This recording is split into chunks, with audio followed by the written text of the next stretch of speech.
প্রিয় দর্শক, আসসালামু আলাইকুম এবং অফুরন্ত শুভকামনা সবার জন্যে। সারা দেশে আইনশৃঙ্খলা পরিস্থিতির চরম অবনতি ঘটেছে। বিশেষভাবে রাজধানী ঢাকায়। আর আরও বিশেষভাবে বলতে গেলে রাতের ঢাকায়।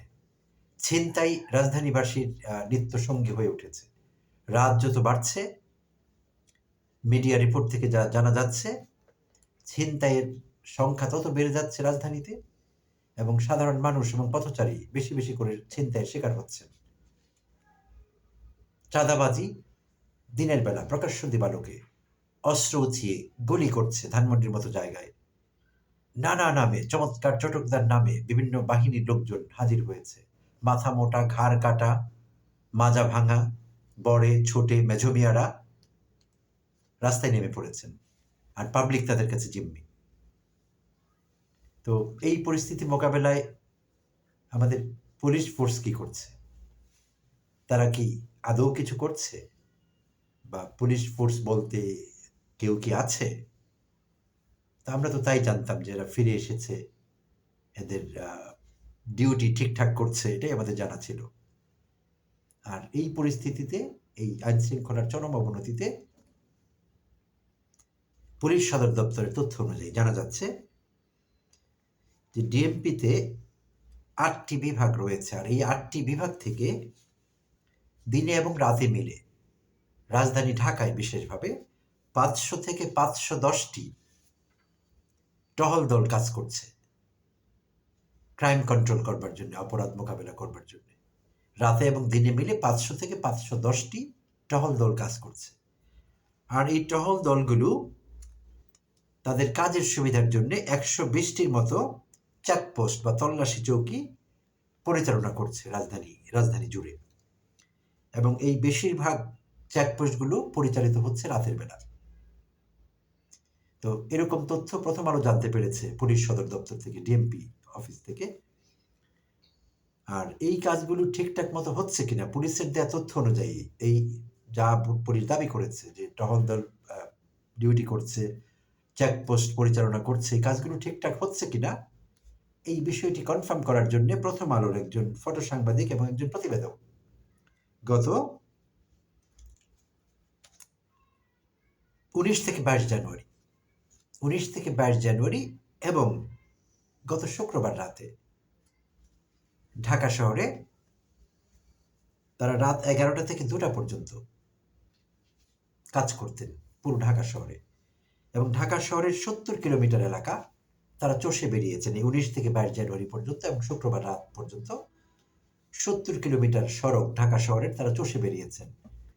আর এই এলাকাগুলোর মধ্যে রয়েছে গুলশান, বনানী, ধানমন্ডি, হাতিরঝিল, মিরপুর, পল্লবী, এইসব জায়গা রয়েছে, বাসাবো, খিলগা, মুগদা। তো ৭০ কিলোমিটার এলাকা কম কথা নয়। আর এতে তারা সরেজমিনে যা পেয়েছেন প্রথম আলোর প্রতিবেদক এবং ফটো সাংবাদিক, এই এই যে বলা হয়েছে ১২০টি চেকপোস্ট, তো এই ১২০টি চেকপোস্টের মধ্যে তারা দুটোর অস্তিত্ব পেয়েছেন যেখানে পুলিশকে দেখা গিয়েছে, পুলিশম্যানরা সেখানে কাজ করছেন। বাসাবোর কথা উল্লেখ করা হয়েছে। বাসাবোতে দেখা গিয়েছে একটি চেকপোস্টের পাশে পুলিশম্যানরা আছেন, ডিউটি করছেন। আর গুলশানের প্রবেশ মুখে আরেকটি এই চেকপোস্টের কাছে কোনো একটি পুলিশ বক্সের ভেতরে কিছু পুলিশ সদস্যকে বসে থাকতে দেখা গিয়েছে। আর এই ৭০ কিলোমিটার জায়গা জুড়ে রাতের বেলা এই যেই জায়গাগুলোর নাম নিয়েছি একটু আগে ঢাকা শহরের, প্রত্যেকটি জায়গায় এই প্রতিবেদক গিয়েছেন ফটো সাংবাদিক সহ, কিন্তু কোনো জায়গায় তারা পুলিশম্যানদের উপস্থিতি স্পট করতে পারেননি, পুলিশম্যানদের দেখা যায়নি ডিউটি করতে। যদিও ডিএমপি তথ্য দিয়েছে যে ১২০টি তল্লাশি চৌকি পরিচালিত হচ্ছে এবং রাতের বেলায় বেশি হচ্ছে, তো বাস্তবে সেগুলো কিন্তু দেখা যায়নি। তার মানে কাগজে কলমে সেই অস্তিত্ব ছিল, যে হিসেব তারা দিয়েছেন পুলিশ সদর দপ্তর, কাগজে কলমে সেটি সঠিক ছিল, বাস্তবে এমন কোনো বিষয় ঘটছিল না। তো যদি তাই হয়, এটি একটি বিপদের কথা। কেন ঘটবে না? তাহলে এইটি তো জনগণের সঙ্গে প্রতারণা করা। পুলিশ বাহিনী হিসেব তৈরি করে রাখবে, এই জায়গায় এত এত দল ডিউটি করছে, এই করছে সেই করছে, কিন্তু বাস্তবে কোনো ডিউটি দেখা যায়নি। তাহলে এটি জনগণের সঙ্গে প্রতারণা এবং সরকারকে বেশ বিপদে ফেলবার মতো একটি ব্যবস্থা। তো হ্যাঁ, কেউ হয়তো বলবেন যে পুলিশ এখনো মনোবল ফিরে পায়নি, তারা কাজে মন লাগাতে পারছে না, এসব কথা হয়তো কেউ কেউ বলবেন ডিফেন্স হিসেবে। তো এই ডিফেন্স বেশি দূর আর নেওয়া যাবে না, আর বেশি দিন নেওয়া যাবে না, অনেকদিন হয়েছে। আর যদি এমনই হয় যে পুলিশ বিভাগ নিষ্ক্রিয়, তারা এখনো কাজ করছে না, তাহলে সেনাবাহিনী এখনো মাঠে আছে এবং সেনাবাহিনীকে ম্যাজিস্ট্রেসি ক্ষমতা দেওয়া হয়েছে। তাহলে সেনাবাহিনীর সদস্যদের বেশি বেশি নিয়োগ করা হচ্ছে না কেন?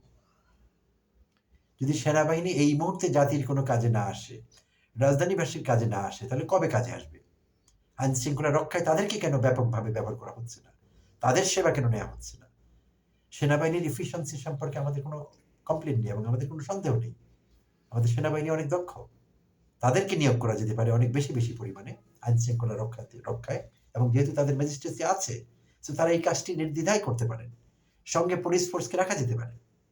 তাহলে আমাদের এই শুভঙ্করের ফাঁকির মধ্যে পড়তে হবে না যে আমরা হিসেব পাবো কিন্তু পুলিশ ডিউটি করবে না, আর রাজধানীবাসী নানা রকম ক্রাইম মোকাবেলা করবে।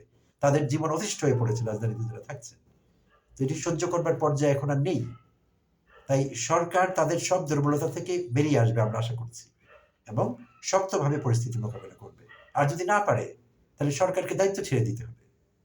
এইভাবে একটি রাষ্ট্র চলতে পারে না। ধন্যবাদ সবাইকে, ভালো থাকবেন।